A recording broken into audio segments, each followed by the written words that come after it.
Hello, my name is Manuel Quintana with Pragmatic Works, and in today's session, we're going to be kind of wrapping up a small series we've been doing on real-time intelligence. So if you haven't started that, it begins with just introduction to RTI, real-time intelligence, so kind of a general overview. We cover the Eventhouse, we cover the event stream, we go into KQL, and here we end up with the real-time dashboard. And really, if you're coming maybe from like a Power BI background or really just kind of any sort of reporting tool, right? There's a lot of things that go into getting the data, cleaning the data, shaping the data.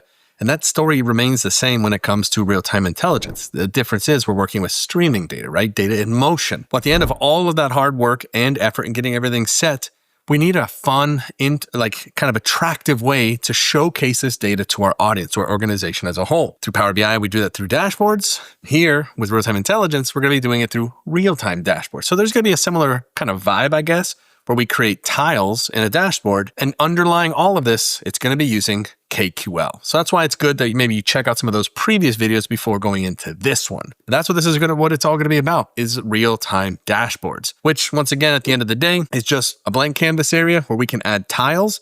You can either add a text tile or a new tile. The text tiles are super basic, usually for we call a dashboard header or something like that. You can add a company logo. It's a hosted image. But we're basically going to create new tiles. And the underlying kind of concept there is you write a KQL statement against a source, probably a table in your KQL database, your Eventhouse, and then you can choose how you want that to be rendered. We have a couple of choices and options in this list. We won't go through every single one. We're just going to kind of explore a couple of the available choices, kind of configuring how we get things set up, and what are some of the options we have. But that's what we're going to look for. It's a real-time dashboard so that we can kind of take all of that information that we have now streaming into our organization and present it in a meaningful way. We're going to go into our environment. So you can see this is actually taking place right after the KQL, the introduction to KQL session that we had, the video that we put up there. And this is leaning on the same sample data sets, right?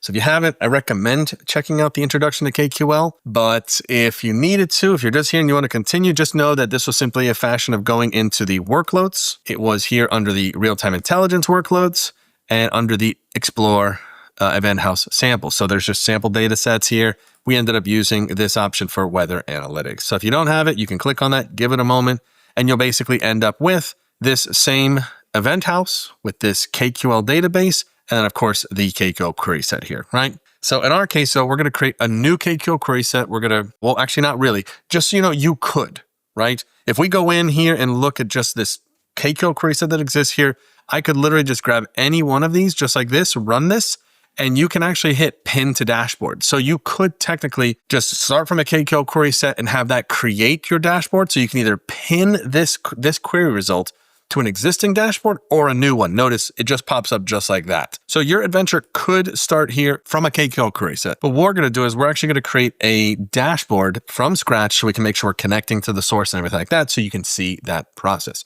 So I'm going to go here to new item. We're going to go ahead here and look for, it's actually right here on the top, but if you need to, if it changes something, search for the dashboard, but it's right here. And we're going to call this our weather dashboard. Got to spell it right. Weather dashboard, just like that. Once we launch in, it does launch us in kind of an edit mode, which is where we want to be. But just in case if it already exists and you need to, I'm referring to this little option here. You can switch between editing and viewing.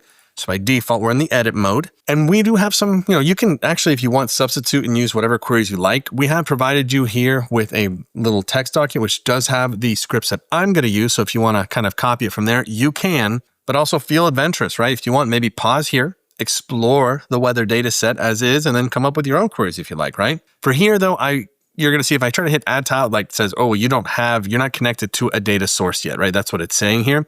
So what you normally would do is you'd go to the new data source right up top. What do we want this dashboard to be connecting to? Notice you can connect to Azure Data Explorer. Basically, it's an external KQL database. We're going to use Eventhouse KQL, basically what's available to us. The One Lake catalog opens for us. You can see in my environment, I have a bunch of different sources. But I'm going to choose the top one, which is the same workspace I'm in, this right here. So I'm going to go ahead and hit connect. And it makes this connection. You can see if I want to, we could say, do I want to use pass-through identity? Effectively, whoever's viewing this, we're going to pass that identity through to, they need to have access to the underlying source in order to view this data. Or I can use the dashboard editor's identity. So it would use mine my identity for anyone who's viewing this. So you just kind of have to make the choice. But once we're connected, right, we're there. If you want to, you can always manage your data sources. If you want to add more data sources in here, maybe you want to have dashboard tiles that are coming from 2 different databases itself, something of that nature. You can add more here if you'd like. This is also in the manage section where you could specify the auto refresh. The nature of this sample data, it's not actually streaming in, it's just mimicking that. So if you were actually streaming data in, which is very realistic, that's probably what you're going to be doing this for everything. You can switch this and say, hey, you know what? I want these tiles to basically, remember, every one of these tiles is going to have an underlying KQL statement that's kind of defining it. And I can make it so it auto refreshes and you can see, I want to have it every 10 seconds, continuous, right? You can specify this right here. Really doesn't have an impact in this demo data, but we cover something like this in our real-time intelligence in a day and some of those other classes where we're actually streaming it in. So keep an eye out for that real-time in a day recording, which should be showing up on the on-demand learning platform later on after this has been published. So we're connected, no tiles. I'm going to go ahead and hit add tile, and you can see it almost looks like we're in a KQL query set.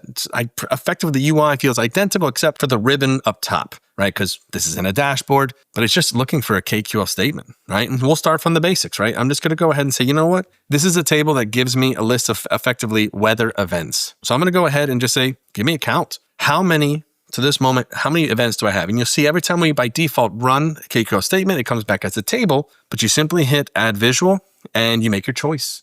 And in this case, we're going to go ahead and call this one just number of events, because that's what it is.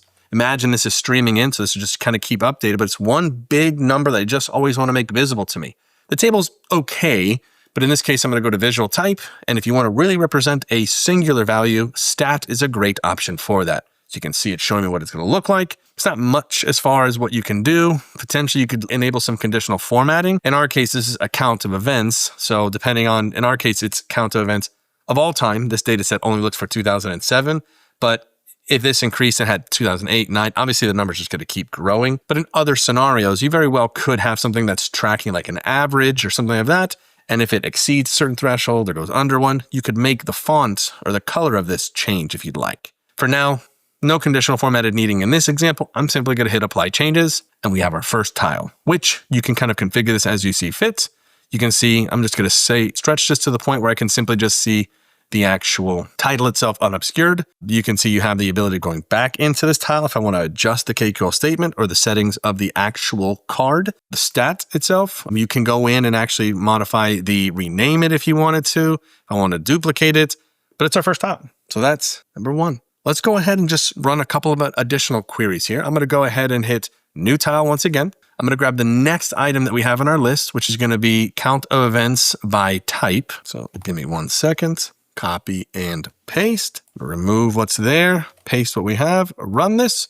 And you can see we have this illustration where it's just going to be our list of events. We have the count within there.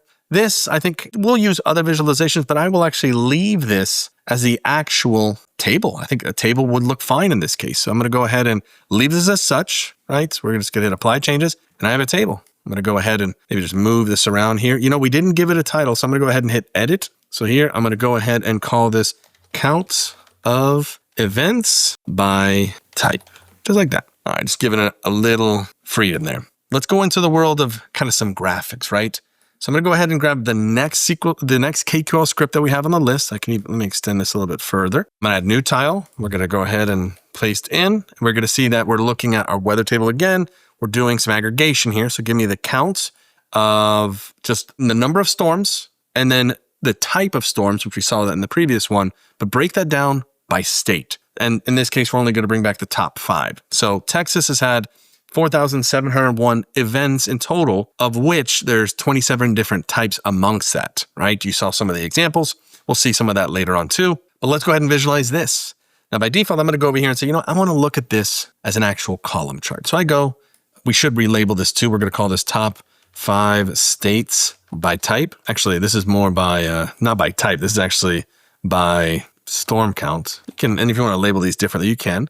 And this is going to be a column chart, but you can see it looks a little odd. In the legend, we can see the blue is going to be the storm count, which these numbers range from 4,700 all the way down to 2,000. But the type of storms ranges from 20. You can see the lowest value here being 19, to the highest 27. So it's a much smaller scale. So this makes it look a bit skewed. What we're going to do is, since we have both of these listed in our Y columns, is I'm simply going to add a second Y axis. So you can hit add Y axis and you can see it adds it right in here.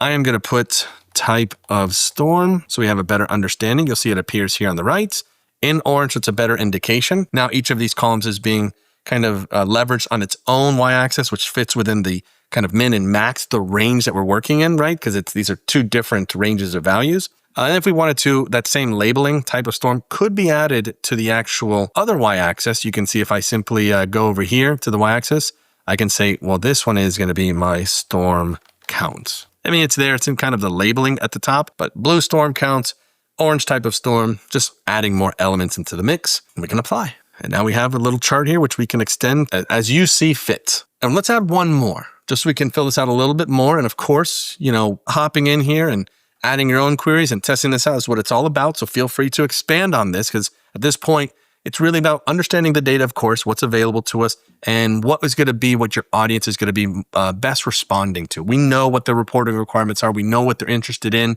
So we tailor these visualizations to help answer those questions. So for this last one, we're going to go ahead and add this item in the mix, which we are. There we go. I'm going to be looking at our table as well. We're filtering it to just basically events that are of the flood type. So the first thing is we filter our table down.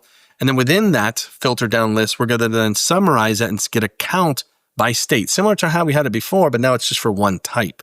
So you can see, and we're only looking at states in this case, which have had over 100 floods. And we're kind of looking at that right here. So in this case, these are the only states that have over 100 floods. We haven't done any ordering or sorting. If you want to do that, you can, but we're going to leverage a pie chart. So let's go ahead and hit add visual. Let's call this states with over 100 floods. And I'm going to switch it to a pie chart, which automatically will kind of order this. And you'll see, we'll look into the options by the value here. And you can see if we continue down, because I have the actual labels in here, which is the name and the percentage, which if you wanted to also add the value, you could, your choice. I think I don't need the actual legend at the bottom because I have the name and it gives the pie chart a little bit more space, but these are just options for you to tinker and toy with as you see fit. And then you can see, how do I want to order this by either size or name, your choice. You can make these decisions. You can actually do a top on top of this. So if we had a ton more returned results here, if I basically removed that where clause and we had many more states, but I only cared about seeing the top 5, you can actually do this here. So there's options that you can configure within the visual versus per se writing it into the KQL. But it's really your choice. And with this, we can apply our changes. I can bring this up here so it's kind of all together, maybe give it a little bit more real estate. And we have this available to us, right? So we can you can see we have various different topics looking at here, going through the mix. Of course, there's more columns if you want to tinker and toy with in regards to this kind of sample data set. There's also all the other data sets. Feel free to explore. But in this case, once again, remember, we could set up auto refresh. Since this is more kind of historically referenced data, doesn't really fall into line, but I would save this. If we needed to, we could invite individuals. But this now is a dashboard that I can now share with individuals, right? I could, just like we would share any other object. We can grant them access and they can explore that streaming data in motion. So definitely explore, definitely check out other options available to us, but it all is going to start with your kind of knowledge base within KQL. So that's something you definitely want to make sure you're kind of getting involved with. And there's really a lot of options. We only looked at 4 different visualization types. So thinking about this as a whole, knowing that this is the last video of kind of a more introductory view into real-time intelligence workload in Fabric, what are some of the things that you're experiencing within your organization? Have you already started to adopt using RTI for yourself? How's that journey going? How are you kind of seeing this out? What cool things have you kind of discovered by using KQL? Any and all feedback, right? And some of the other videos I've kind of called out for certain specific things around what we talked about in the video. But this is kind of the dashboard that wraps up the entire process. So thinking about real-time intelligence from beginning to end, how's everything working for yourself or your organization? Or if you're simply evaluating this and thinking about it, what kind of questions or concerns do you have? Put that into the chat. Even though I enjoy every aspect of real-time intelligence, from connecting to the data, cleaning the data, using KQL, at the end of the day, we need to showcase this information to the organization. And the way we're going to do it here with that data in motion is through real-time dashboards. So hopefully you enjoyed. And as always, I'll see you in the next one.